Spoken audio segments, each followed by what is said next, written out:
that, the majority of people are either angry or dissatisfied with the decision on Roe v. Wade. But when you look at the party breakdown on what party do you trust more to handle abortion, Democrats are winning that by 10 points. So for a lot of voters, they may be dissatisfied with Roe, but they're still sticking with, they think the Republicans could handle that issue better. Our last NBC poll that asked this question in September had Democrats up 22 points. So if that number doesn't get better, then it's not going to be a breakaway blowout issue for Democrats. And I think the point that you're also been making is that Democrats need it to be a breakout issue if they have a hope of kind of holding on to some of these closer seats, you think? They were hoping that that was the kind of the message that would bring undecideds, that would bring folks that were kind of on independents, those independents, yeah. And you're seeing, if you're just, the party's just up 10 points on that question, it begs, you know, the Democrats are going to want to see that number go up as more exit poll data comes in. We know that the issue of abortion access has been front and center in the state of Michigan, where Prop 3 is on the ballot. It is literally, right, on the ballot, a measure that would basically scrap this 1930s era law in Michigan that restricted abortion access. Yamiche Alcindor is there. And Yamiche, this has been, I think, the motivating issue, the motivating factor in the Michigan race. I'm going to throw an exit poll number at you because we saw it scroll across the bottom of our screen. On the issue of not abortion, but who do you trust to run elections? 47% of voters in our exit polls said only Gretchen Whitmer, the Democratic candidate. 40% said only Tudor Dixon, the Republican candidate. There is a lot at stake everywhere, and that is no less true in the state that you are posted up in. Certainly, those exit polls are really interesting because it shows that this is a contentious race, and it also shows you that top of mind are really candidates in Gretchen Whitmer and Tudor Dixon. So, of course, abortion is quite literally on the ballot in 5 states, including, if we put it up for people, there's Michigan, there's California, there's Vermont. Dude, huge L if you fucking vote for a person named Tudor Dixon, okay? That sounds like an old, antiquated racist.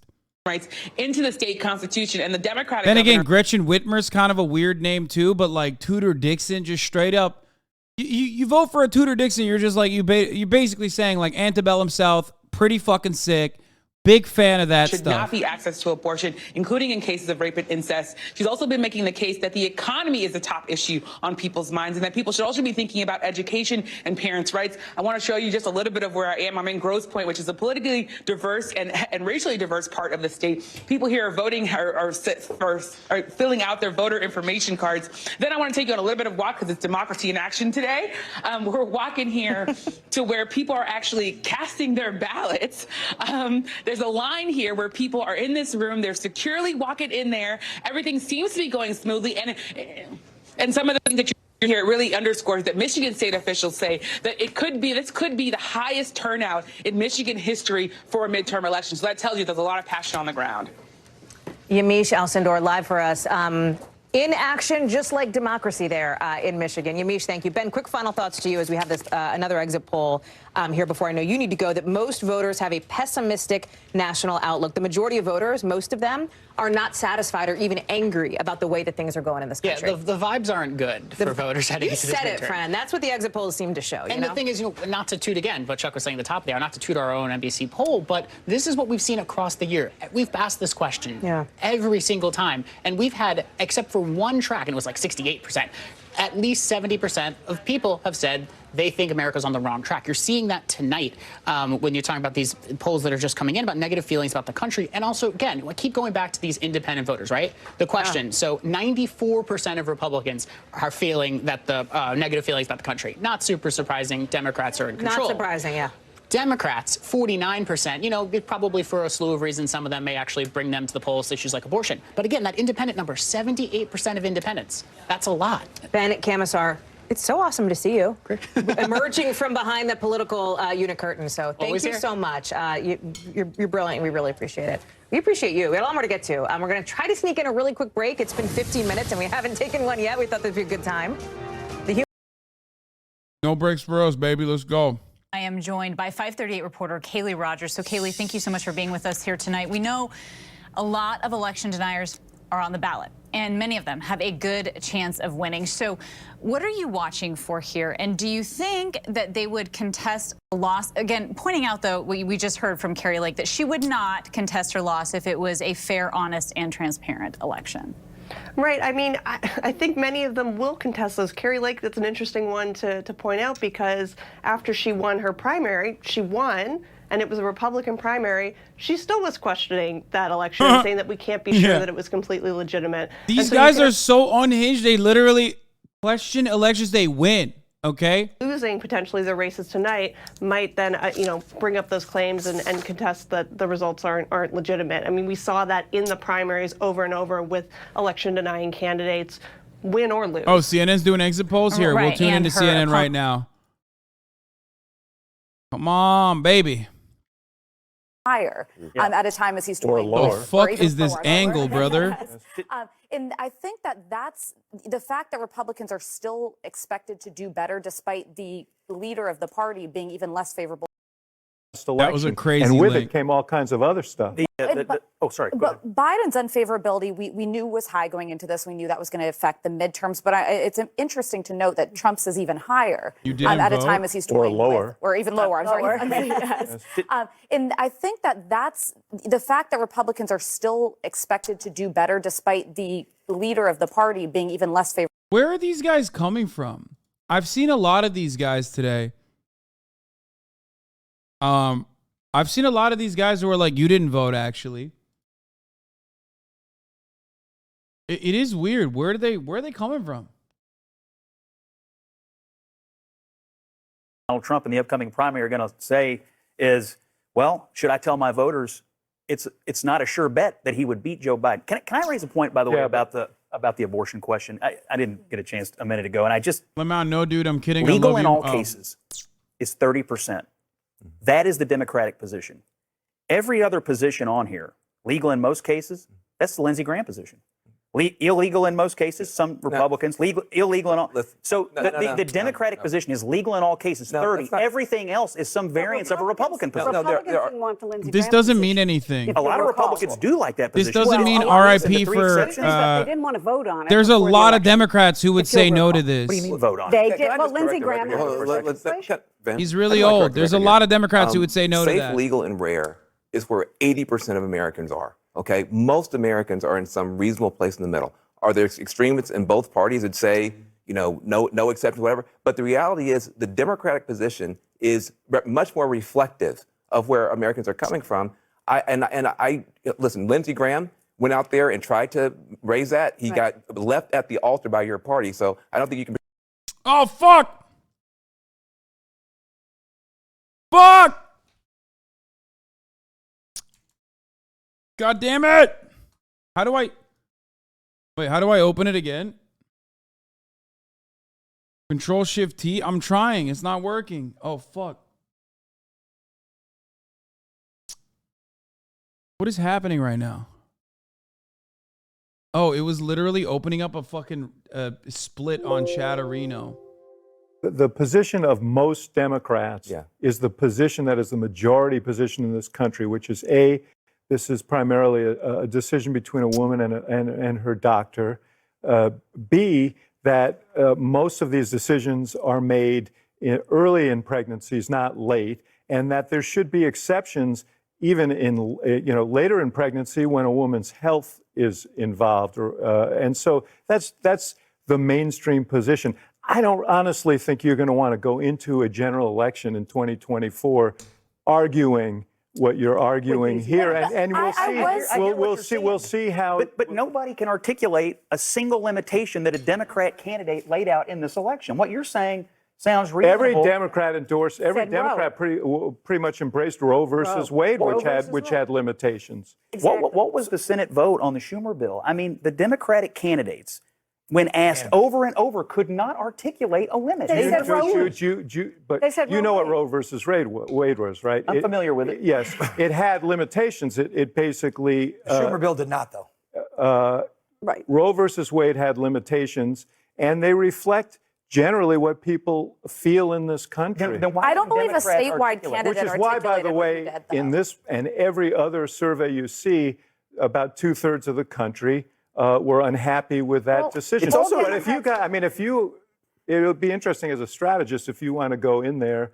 I'm just looking at the numbers. But does it support one thing about Trump, if I can? Yeah. Can I just say one word about Trump? I want to add something too on Trump. The problem for the Republican Party is that you can't live with Trump and you can't live without him.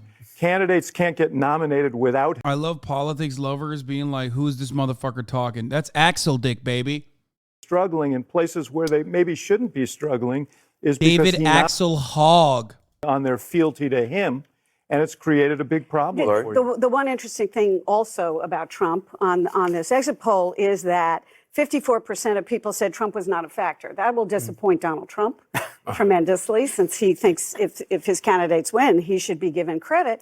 But if I'm a 2024 candidate, and I think you were talking about this a little bit, Scott, and I see that unfavorable rating for Donald Trump, and you think of a Trump-Biden potential matchup, I would be saying this is... Trump would fucking wipe Biden. For the primary. That's where we're off. But I think there's a more candidate. 69% of Pennsylvanians don't want Joe Biden to fucking run again. Let's ask those Pennsylvanians how many of them want Donald Trump to run for president. Yeah, I think this is very vulnerable. There are a lot of Republicans who would say, how could we possibly lose to Biden again? You look at this and you can see how it could happen right here. We're on the brink of getting the first votes. Holy fuck. KO Fishy says, we're getting close to a point where if you show Obama on stream, there'll be a Zoomer in chat going, who is he? Please don't say that. That hurts my soul. That doesn't just hurt my feelings. It hurts my soul. I don't want to think about being that old. Every day. I don't want to think about that, man. That's crazy to me, okay? But also a warning against new restrictions proposed in his own. It wouldn't be a shame. Wait, what the fuck? I just click live and it's still the same clip? What?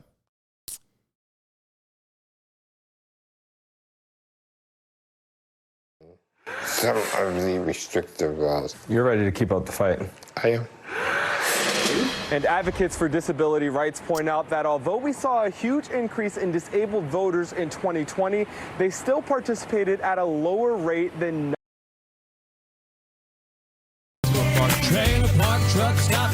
What the fuck? Disney to close us out tonight. The polls closing soon in some states. Let's get to our final The thoughts five! and predictions before special coverage. Judge, let's go to you first. I think the most important thing that people can come away with tonight is recognizing the public servants work for us. And if they don't satisfy our needs, then they've got to go. So what you've got to do is you've got to get out tonight and vote. Don't just vote, vote with a vengeance. But it's too late. Brian, you have final thoughts? A couple of things. I think the biggest upset is going to be Don Bolduc in New Hampshire, and he's going to own everybody nothing. And number two is the other big upset is going to be Zeldin. I think he's going to win over her by 2 or 3 points. And as great as he has been, I think she's been terrible. Kathy Hochul. Kathy Hochul. Bro, I'll be honest with you. Like, Republicans are literally like, you should murder Democrats 90% of the time. That's what they're saying. And then election time comes around and they're like, you should shoot your vote into the ballot box. It's crazy. They literally like, Democrats are pedophile, blood-sucking monsters. And you should show them that you're upset with them by voting for the Republican Party. Okay? Vote with a vengeance. All right. Then you got to wait for the numbers to come in. Wait for the numbers. Jesse. Well, I say 53 seats in the Senate, and if we get New Hampshire, that's 54. And then I say Republicans hit 242 in the House.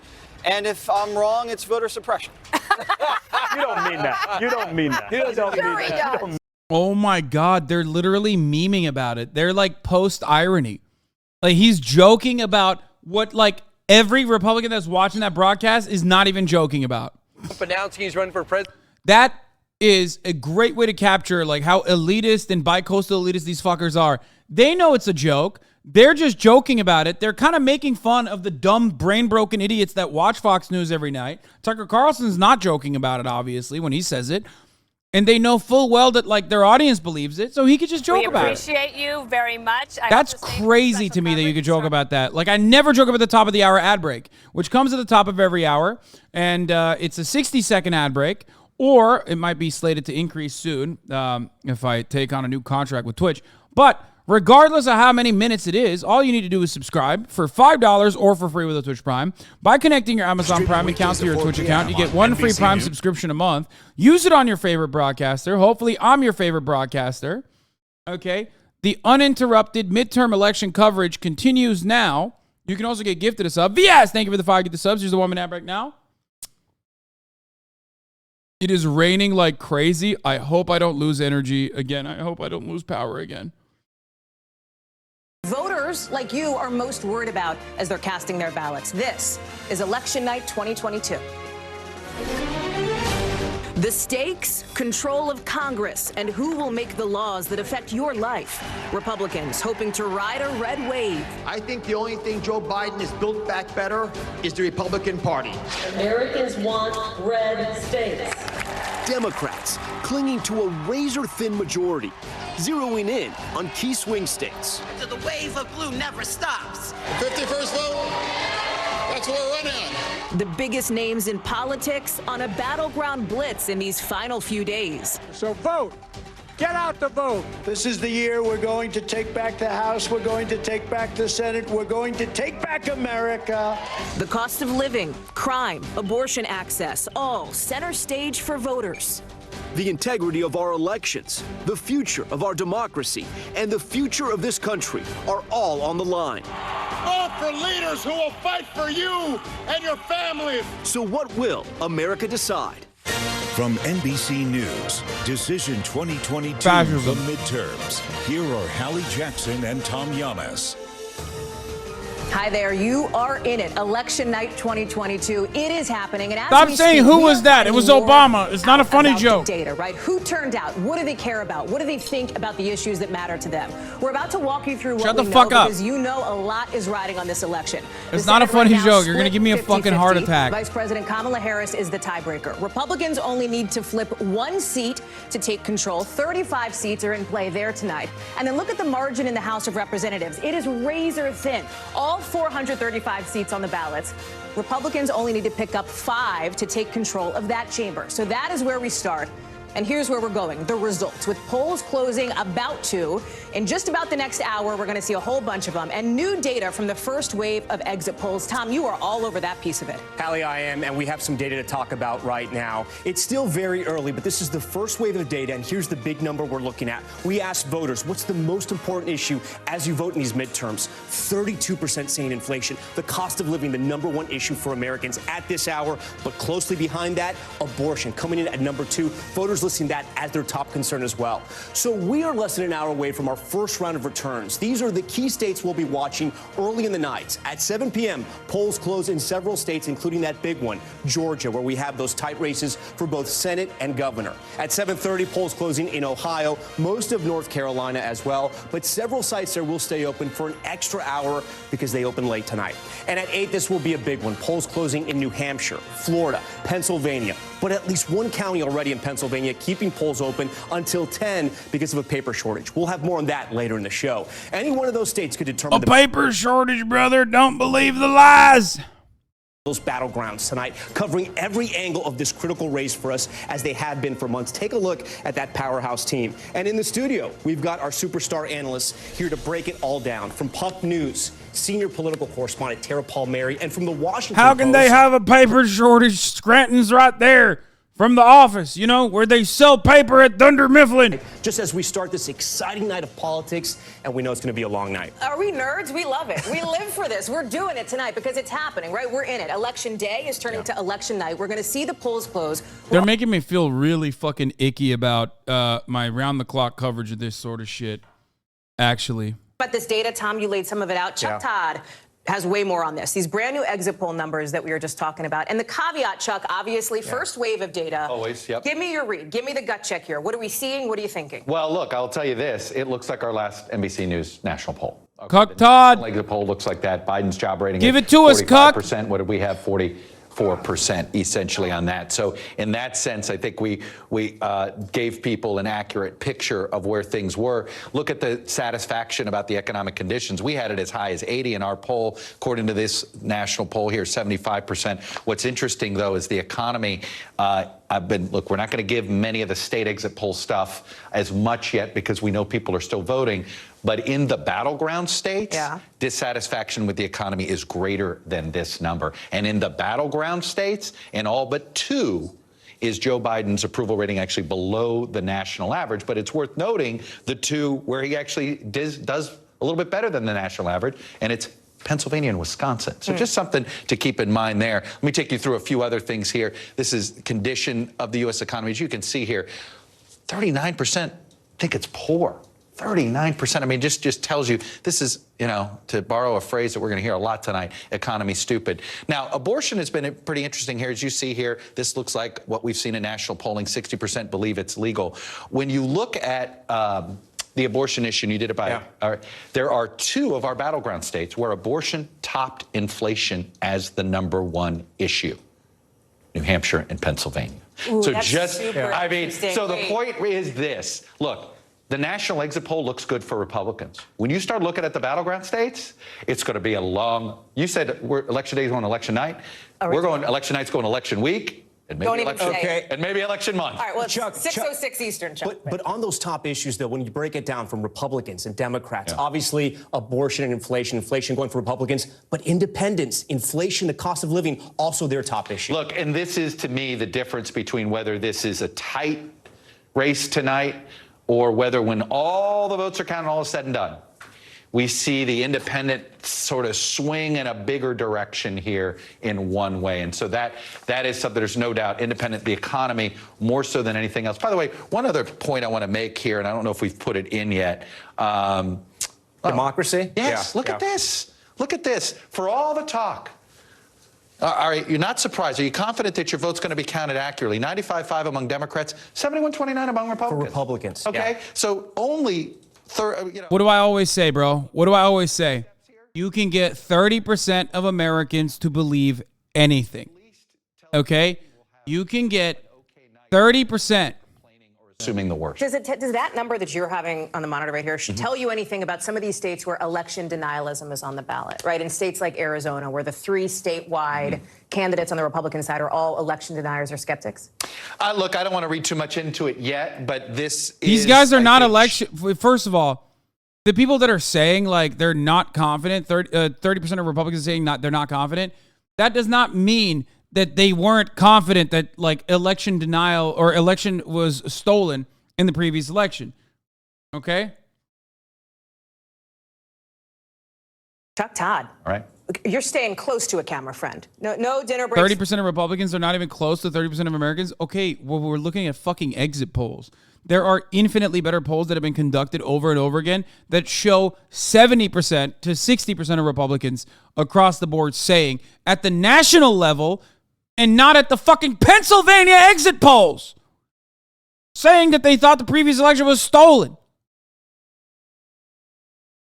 How is it that every election cycle we go through the same shit where exit polls are not representative of the actual desires of the broad majority of Americans? I can't wait. This is the fucking psycho who destroyed Fetterman, by the way. I can't wait for everybody to be like, oh, it's over when they see the red mirage tonight, too. Couldn't start counting those mail-in ballots until 7 a.m. this morning. It's a very time-consuming and tedious process. And on top of that, this morning in Philadelphia, the county that's likely going to take the longest, they reinstated another time-consuming and tedious process to check for double votes. So making sure that voters didn't both mail in a ballot and vote in person. Critical, but very, very time-consuming. So any hopes we may have had of results out of Pennsylvania by tomorrow are all but completely dashed. And now we are watching an important and developing story in Luzerne County where dozens of polling places, get this guys, ran out of paper to print those ballots. And a judge today extended the voting hours there till 10 p.m. So polls closing at 8 p.m. across Pennsylvania, but in Luzerne County, it'll be 10 p.m. And in that court order, the judge wrote, quote, voters in Luzerne County through no fault of their own were disenfranchised and denied the fundamental right to vote. And the local officials I've been speaking to there are shocked, are incredibly frustrated, are worried that some of the voters that weren't able to cast their ballot when they went to their polling place are not actually going to come back. You know, a lot of folks have work, have kids, have a lot on their plate. So they are concerned about disenfranchisement and are just wondering how this went so horribly wrong. And it's something that we're going to be watching. There are going to be a lot of questions and investigations looking into this, guys. Dasha Burns, where all the action is there in Pennsylvania. Dasha, thank you. You know where a lot of other action is, Tom? Down State south. of Georgia, Yeah. you know. Oh, my God. Here. Stop. It's an exit poll. It's an exit poll. It's an exit poll. It's an exit poll. Don't get your fucking hopes up by looking at an exit poll. And also, don't freak the fuck out when you see Republicans winning tonight. Okay? These are things that are not consistent. They're not going to tell you the full picture. Where you've got, you know, a lot of focus on how the voting is actually going. So how is the voting actually going? Yeah, Allie, the stakes are incredibly high here, as you mentioned, and right now there is an urgent scramble to get voters to the polls. One of the chat said, bro, why is every woman named Dasha such a headache? Exit polls in PR are notoriously bad because they oversample college-educated voters. They're just bad. They're bad everywhere, too. They want to win this race tonight, or at least possibly tomorrow. What they don't want is for no candidate here to get 50% of the vote. As you mentioned, there's a third-party candidate here in Georgia, a libertarian, and according to Georgia state law, if none of the candidates reach that 50%. No, on the fucking midterm election cycle, we are not going to be covering who the Red Scare podcasters are potentially dating. Stop being a freak. Couple of weeks of campaigning, and Tom and Hallie, just think about all the money that has been spent in Georgia. More than $250 million has flowed into this race. Again, both campaigns hoping that they can close the deal tonight.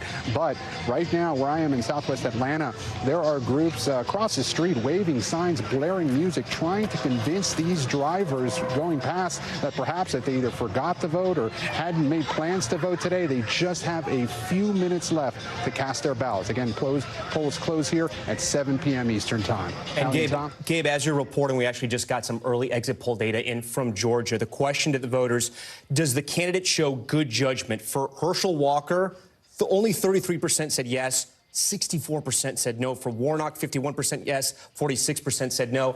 And, you know, Gabe, Chuck always says this, look at what campaigns do, not what they say. Talk to us about those ads that the Warnock campaign ran in the final days of this campaign, because they got very vicious very fast.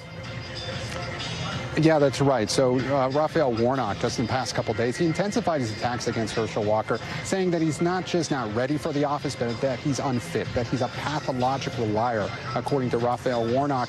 And, Tom, those exit polls are very interesting because voters I've been speaking with over the last couple of days, even Republicans, those that support Republican Governor Brian Kemp, they said they were voting for him. One woman told me that she did vote for... Okay, I'm literally huffing on copium. Stop.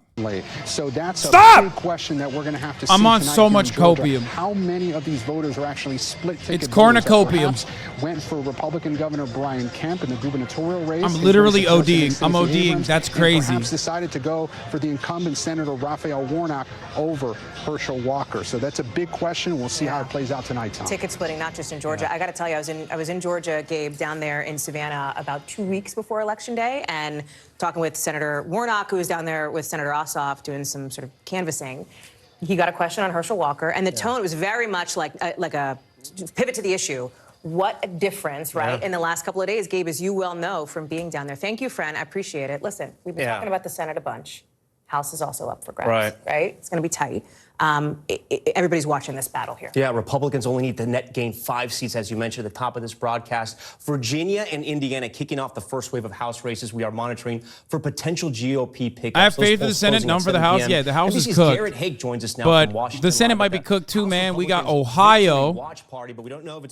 J.D. Vance versus Tim Ryan. J.D. Vance looks good. You got Mark Kelly hopefully defeating Blake Masters in Arizona. You got Georgia. Raphael Warnock's seat might be threatened. They might be going to a fucking runoff at the very least. It shouldn't even be close, though. That's the problem. Raphael Warnock should not even be anywhere near threatened by Herschel Walker. Competing on blue turf. That's and then you have Pennsylvania. View the closing week or so. They are trying to pick up seats in reliably Democratic areas, and they see some opportunities to do that potentially early in the night. You mentioned 2 key states. Here's 2 more, potentially Rhode Island and Connecticut. Not states known. I'd love the copium. Imagine if the Dems actually picked up seats and then overturned the filibuster. Yeah, that's not happening. Pass the public option, not happening. Equality Act, not happening. Voting rights, not happening. $15 minimum wage, not happening. Gerrymandering ban, not happening. DC statehood, absolutely not happening. More student loan relief, legalize weed, labor rights. None of those things are happening. Democrats could literally have 70 senators, okay? And that shit would not happen.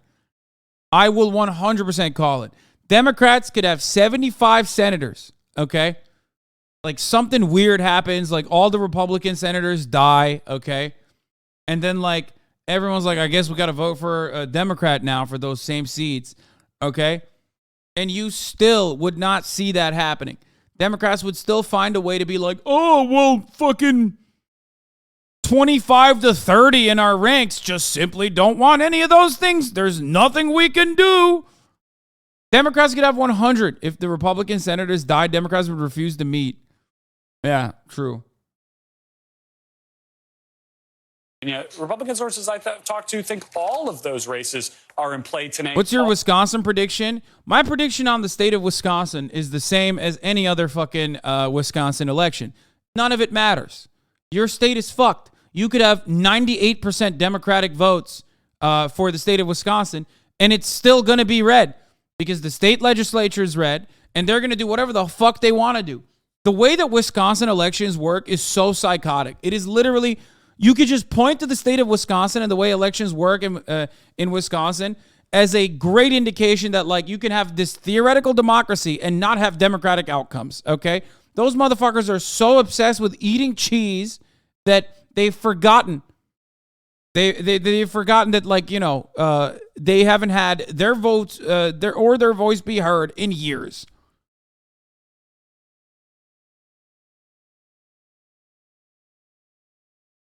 Democrats refuse to go negative and ask basically the rest of the idea they're better because they're not the other guy. Shows the incompetence, ineptitude, and seeing directions to be taken.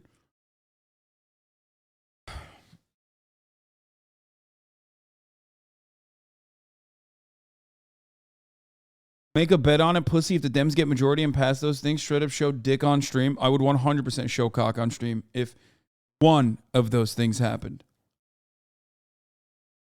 Yeah. Very difficult dance for Kevin McCarthy, and he knows this well. It's one thing to become a Republican House Speaker. It is quite another to stay a Republican House Speaker. Republicans have just a much greater history of throwing Flip their it, chat. own What do you mean? Yeah, you think $15 minimum wage is going to happen? What are you, fucking crazy? There's no shot. Should have said that yesterday to drive turnout. Imagine Dems picking up seat in the Senate. No shot. And now you mentioned former President Trump possibly announcing again everything's going to be viewed through the prism. So you wonder how much of these House Republicans are going to try to impress him and maybe even try to impeach the current president as well. Let's do this investigation, that investigation, impeach this cabinet member, Mayorkas, Garland, et cetera. Those possibilities are very real. I mean, the fact is, even if Republicans were to take the House and the Senate, Joe Biden is still waiting with a veto pen for any legislation that they might pass. And so for House Republicans, what they're going to be mostly focused on is investigations and oversight. That's something you can do with just one chamber, just like we saw the Democrats do to then President Trump after they took control in 2018. And Republicans have been already telegraphing they do want to investigate the FBI, the DOJ. Hunter Biden will be a part of their investigative portfolio. I don't know how you can call that oversight, but it is an investigation nonetheless. That's the kind of thing that their base has demanded from them. And it's one of the few things of the promises they've made on the campaign trail that they'll be able to deliver without control of any other chamber. Now, whether they get as far as impeachment of any of these officials, McCarthy has been notably cool to that idea. He does not want to go down that road. He has seen how impeachment can be seen as a political overreach. And especially if they only get one House tonight.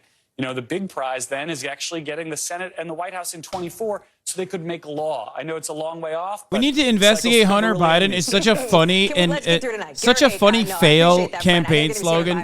No shot would that motivate Republicans. People who are out in the field. I want it to just show wouldn't. you what we are watching tonight. We've got a board set up with all the live shots that are coming in here from all across the country. We're about to show it to you here. We are watching this live right along here with you because we want you to see it. This is how we're doing it. Election night coverage here. We also have super smart people who have just joined us here at the desk. And smart money is masters for Arizona right now. That's crazy. You did something great in your last hour. Explain to our viewers at the bottom of the screen what we're watching. They're getting the data in real time, just as we are. So here's what you're seeing on screen. Well, obviously you see me and Tom. You see all the live shots that we are seeing from our control room. This is a bit of a high wire act. Let's just say we don't know what's going to pop up live in those boxes. But then look at the bottom here. This scroll.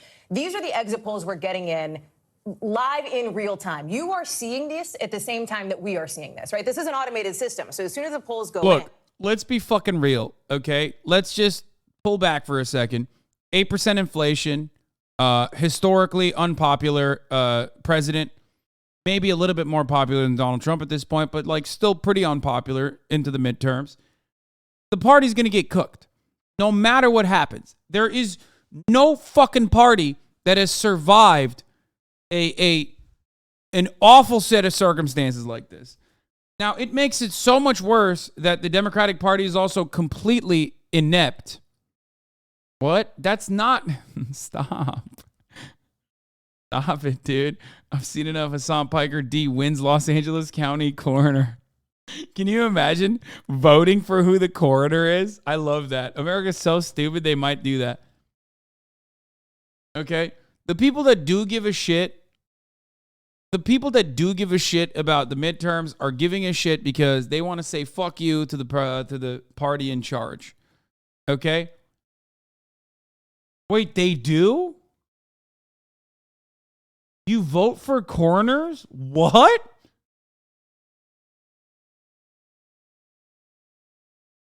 What if someone has no medical expertise?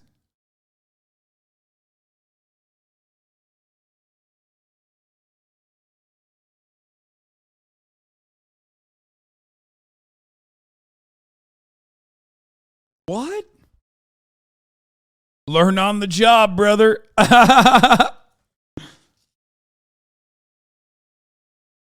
You're about to find out firsthand when they elect you. Stop. Please don't write me in as a coroner. Please. Please. I don't like dead bodies, okay? I am terrified. I don't even want to play mortuary assistant. If you write me in as coroner, I will never play mortuary assistant, okay? Stop doing that.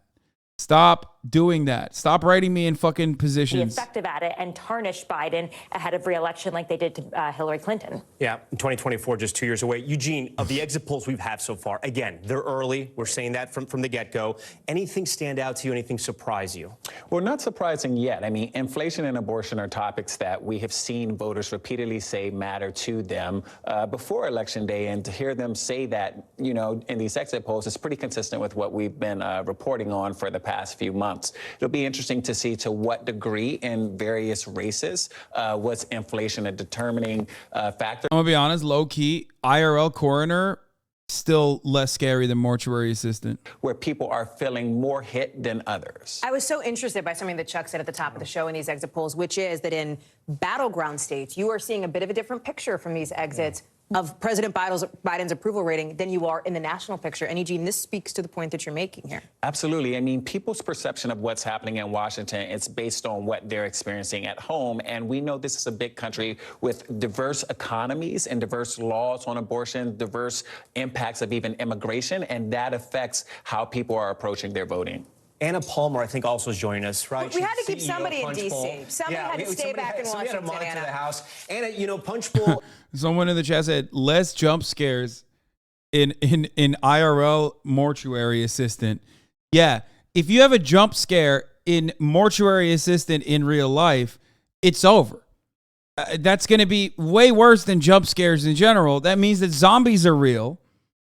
That means that, you know, a lot of people are going to die. 3 House races that are really within the margin, kind of those toss-up races. That is going to, I think, potentially mean that this is really a red tsunami. Is it a tsunami? Is it a wave? That, I think, is what we are watching really closely. And you already started to see some of the Democratic blame game. We reported on that this morning in terms of who is going to be taking the brunt of the blame here by Democrats. And as you look at those early exit polls, the fact that inflation continues to be one of the top issues here. Democrats have struggled to find a way to communicate on this. The speaker actually had messaged that kind of frustration over the fact over the past couple of weeks that they haven't found a better message on that. And this could potentially be one of those issues. Lol, this guy said, can we be serious for a second? This is the most important election in our lifetimes.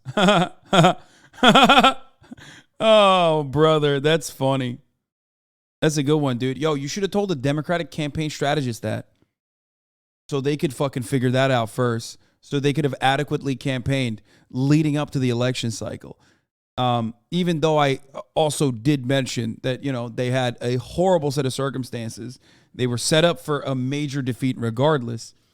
Was he born yesterday and dying tomorrow? First of all, I mean, they say that about every election cycle, okay? Every election is the most important election of my life.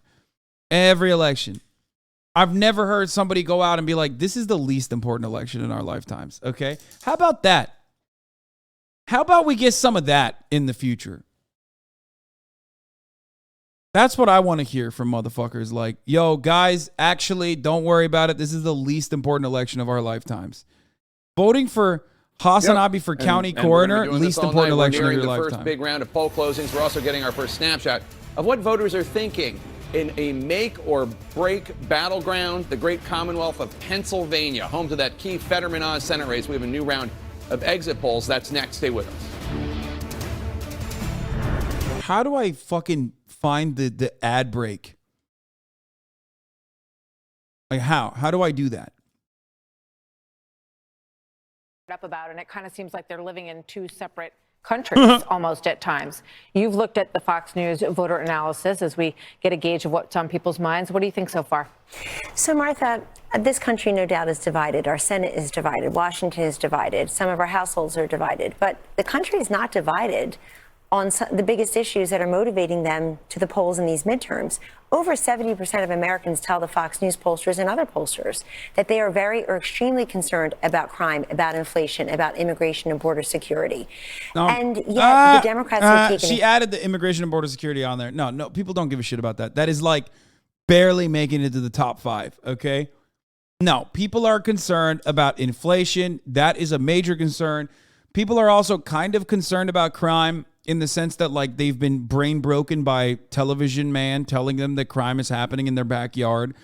And people are concerned about abortion and the bodily autonomy of women. And people are kind of concerned by democracy. And what do I mean by that? I mean, like, people are worried that, you know, their votes won't be counted, or they're worried that the Republicans are just going to do whatever the fuck they want to. And that's, I would say, like, the liberal version of fear-mongering.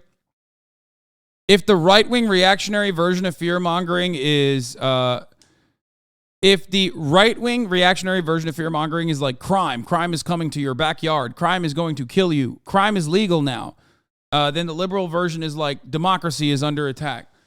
And the only reason why I say that is because democracy has never really existed to begin with. Like, when the fuck have we had like a real democracy, you know? Like, we really have not had that ever, really. And so it's nothing new, really. I mean, Republicans have gotten a little bit more unhinged about it. But that's definitely it. To the first poll closings in 6 battleground states, or 6 states total, I should say. Next, he's not on the ballot, but President Biden has loomed large. This is a great question. If inflation is such a big issue, why would voting for the opposite party help? Does the average voter not realize having a split Congress means less will be able to pass? The average voter is so fucking stupid that they don't even think. They just think, I hate inflation. I hate Biden. He did inflation. I need to vote for not Biden. That's it. That's the average voter's thinking in this matter. Okay?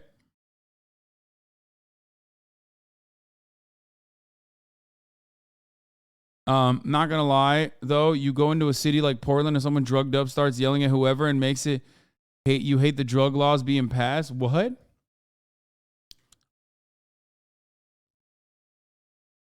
What? The fuck? That was confusing.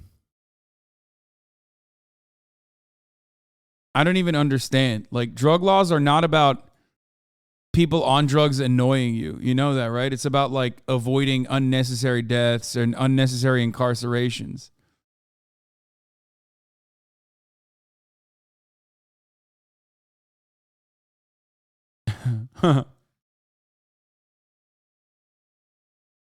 Not gonna lie, brother. Proceeds to lie.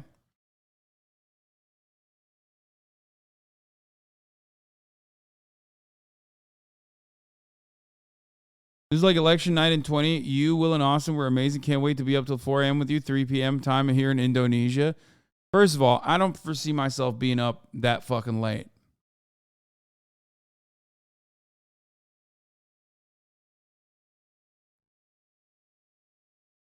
want to know tonight, hey, voters, how are you feeling, right? Did you go cast a ballot today, and what did you think about it? Our team of correspondents put that very question to people all across the country. Watch. I feel that I have a responsibility as an American to vote. Freedom. A little nervous, but good. Empowered. Fantastic. A change. Responsibility you need to do. I'm going to go with hope. I say anxious. It felt great. Relaxed. One word, fortunate. My privilege. Privilege. Change. Hopeful change. Relieved. It feels critical. Critical is right. Our reporters there talking to voters as they voted, coming out, asking them to basically sum up their midterms in just one word. And now we're zeroing in on Michigan, where abortion rights are literally on the ballot. Tonight, voters are deciding on Prop 3, called the Right to Reproductive Freedom. Voters on the ground showing just how divisive this issue can be. Bro, you said, did they ask anyone under 50? Dog, they're asking voters. Who under the age of 50 is stupid enough to go out and vote? Other than you dumb motherfuckers in this chat and myself. Of course they're going to find people that are over the age of 50 because they're asking voters at the fucking polling station. If they wanted the non-voters' opinion, they'd go to a fucking Fortnite lobby or a Call of Duty lobby, okay? Top two issues here in this country for voters tonight on Election Day based on the exit polling data, and you're seeing more of it here. Voters across the country say 60% think that abortion in some form or fashion should be legal. Just under 40% think that it should be not That's legal. crazy. Tom, you That's said it. crazy.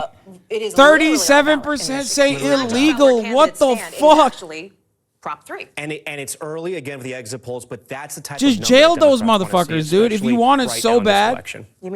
If you want it so bad, I'll throw you in jail, bitch. Issue and these voters very well. You've got Gretchen Whitmer, the Democratic incumbent, the current governor, and Tudor Dixon, the Republican who is looking to unseat her.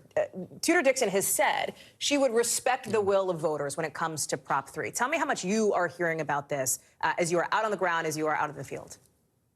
By the way, it's not even just Tudor Dixon in fucking Michigan. You got Lee Zeldin in New York. Like, he was like a literal fucking pro-lifer.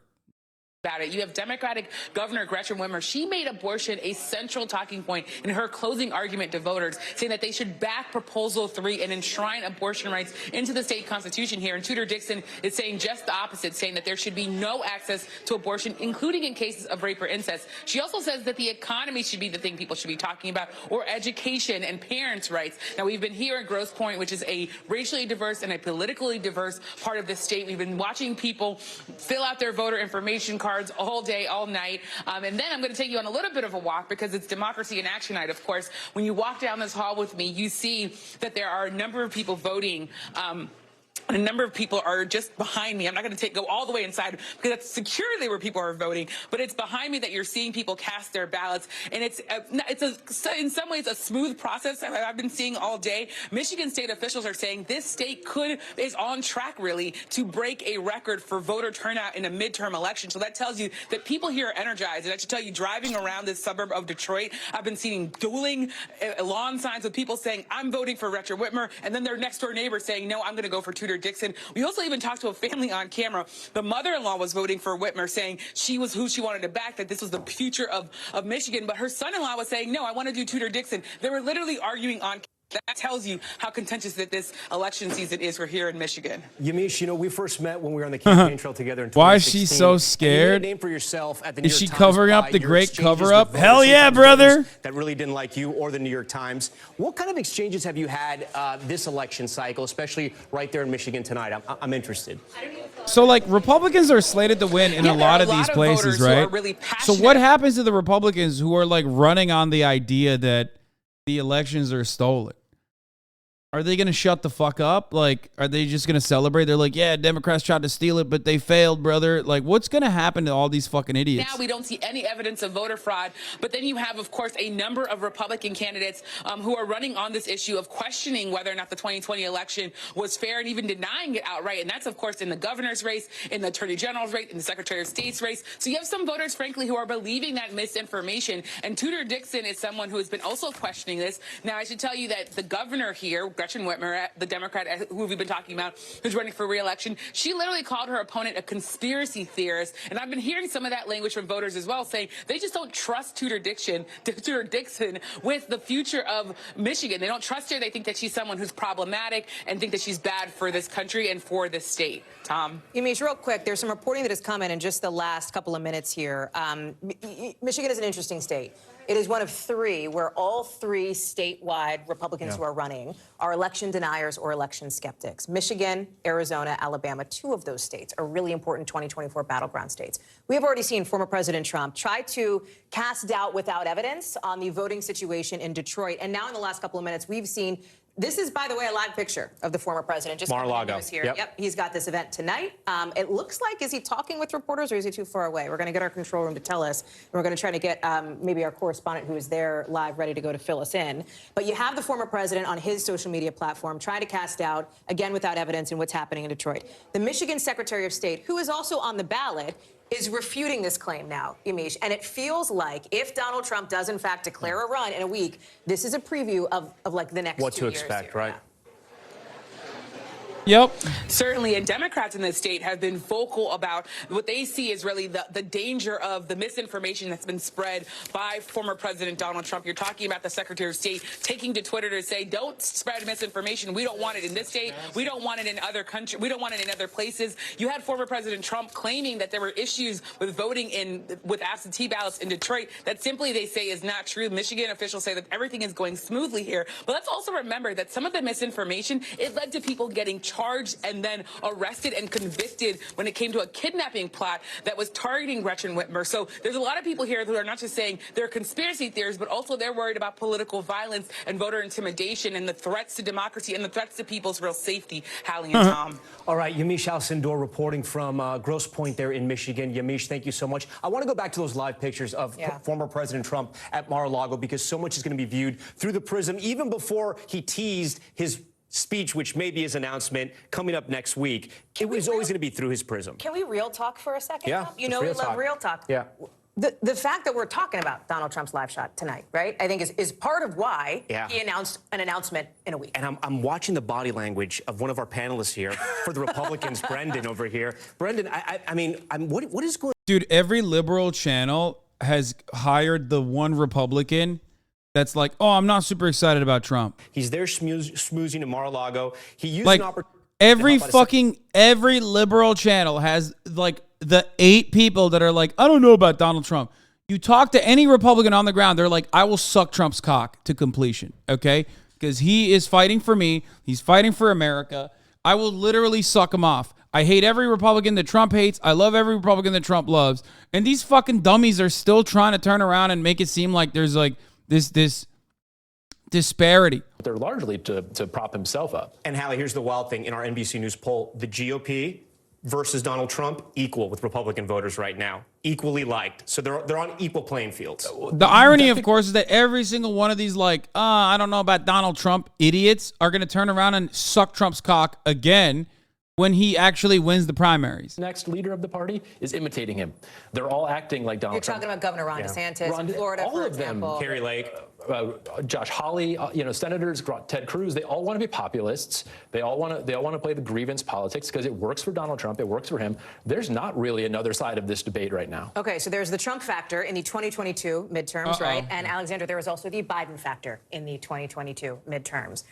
The reason, again, I just want to toot your horns for a second because the reason we're excited to have you both here is because you know this. You live this, you breathe this, you work this. The these fucking are your needle's colleagues. back. These are, in some instances, I'm sure your friends. Talk about what you're hearing. Well, I think She's that, great. all of the Senate campaigns and across the country are running very competitive campaigns, Democrats across the board. But I do think that there was a missed opportunity around connecting, especially because we just heard abortion. Alexandra Rojas is good. Are top of voters' minds, connecting and the fight for democracy, connecting it with inflation and talking about how Republicans are have been running this political circus and tying more of the democracy inflation to pocketbook issues, I think was a missed opportunity for Democrats that we saw sort of escalate in the last 2 to 3 weeks. But I think the timing really mattered here. So we'll see what happens. But I'm hoping that Democrats do well, but I'm a little cautious. And Alexandra, I have Dolphin to think Dive Democrats Dave, are thank you for happy the that 5 get the former President subs. Trump is doing this. Let's be very fair. Just from the exit polling and from the polling leading up to this election, President Biden was not having a good term. The poll numbers are just not there. He wasn't sure what to run on. You were just mentioning it. There's issues with Latino voters, but now they can run against former President Trump. So this has to be somewhat of a positive for Democrats. Yeah, I mean, I think that you're absolutely right. I think it's still the Donald Trump Republican Party. You see that with the sort of circus of candidates that they've decided to roll out in the Senate and across the board. So that's obviously good for Democrats, but increasingly, and I think it's very clear, is like we have to be able to tell a story in the same way that Republicans are about who's to blame. And I think that Democrats could have been the party, we should be championing that we are the party of the working class as opposed to ceding that ground to the Republican Party. And so again, when we talk about democracy, when we talk about abortion, connecting it to the economy and what's happening with inflation, and that corporations are the ones that are, you know, and the Republican Party is the one that's fighting. And I think that really is the story of this election. Democrats sat out the #1 issue. Voters told us time and time again, the main issue is the economy and inflation. Democrats spent $320 million this cycle on abortion ads. Abortion's an important issue, but they only spent $30 million. Based on the exit polls. But They only spent $30 million on inflation. It tells you that they tried to make this about abortion, and they did for one reason. They needed to get their own voters engaged. For a long time, Democrats were not engaged. They had no interest in coming out and voting. So the Dobbs decision really helped them. The Kansas result that we saw, the constitutional amendment in Kansas where they actually defeated it, was really important to get Democrats engaged. But at some point, you got to realize that the economy is the issue, and you have to talk about that. Let me do a quick lightning round here with both of you, a viewer's guide, if you will, because in less than 20 minutes, in 19 minutes from now, we are going to see an important round of polls closing in Georgia, in Indiana, in Kentucky, in Florida, at least some of them, more to come. And we'll get a sense for our viewers where the vote is at this hour. Give me your, just real quick, what are the places you're watching? What is your, like, if you were the anchors telling viewers what to watch, what are you watching for? Alexandra, we'll start with you, then Brendan. Sure. I'm looking especially at Pennsylvania. I'm looking at Georgia. The Senate races, I think, are really critical, but I think that those two have run incredible campaigns, and we'll see if they come over the top. I think those are battleground states. So Indiana won, Gary, Indiana, a heavily black area. The potential for Republicans to knock off the Democrat there, I think, would be the sign of a big night. We obviously talked a lot about Virginia already. I'm looking at New York. New York is a place where you've got a lot of voter dissatisfaction in general, which I think is going to help Thank you for Republicans. the Sean point to give Patrick the Maloney, subs. who is the chairman of the Democratic Campaign Committee, a Biden double-digit Biden seat where he could potentially lose. And if he loses, that's a really... New City, New York, that's his district. I want to ask you, though, do you think Hochul's in trouble? Do you think the governor of New York's in trouble as well? Are you watching that? This is a race that shouldn't be close, but it is. I think she'll probably win, but the issue of crime has been so devastating for Democrats that you could see it. Thematically here, you know, we started this conversation talking about former President Trump live at Mar-a-Lago. Our Ryan Nobles talked with him. He has jumped in front of a camera. I think you probably had to unplug, go run over to grab the former president. Tom, you know how these gaggles go. We were You doing don't that really have to run. He sometimes the former president just runs to you. All right, well, you can tell us later if you moseyed or if you sprinted, Ryan. But fill us in. What did he tell you? What's going on? Well, you know, he's obviously feeling very confident about tonight, and he is looking to at least subtly take some credit for what is expected to be a really strong Republican night, and what will obviously lay the groundwork for what is expected to be a 2024 presidential campaign, an announcement of which could come as soon as next week. And listen, brother, you're on Twitch, okay? 100,000 people are watching dude eat his toenails, okay? Of his 2016 campaign, members of his 2020 campaign, and then perhaps even the team that will make up what would be a 2024 bid. But we did get the chance to ask him some very pointed questions about the election tonight and what it means for the Republican Party going forward, because, of course, the former president really has his stamp on the Republican Party, and he's already made some comments to reporters as we head into this election tonight about what could happen after these results come out. And the question that I specifically asked him is what does he think about Senate Minority Leader, could be once again Senate Majority Leader Mitch McConnell, should the Republicans be successful tonight. In fact, Trump tonight even predicting that the Republicans could end up with 53, 54 seats when the dust settles here tonight.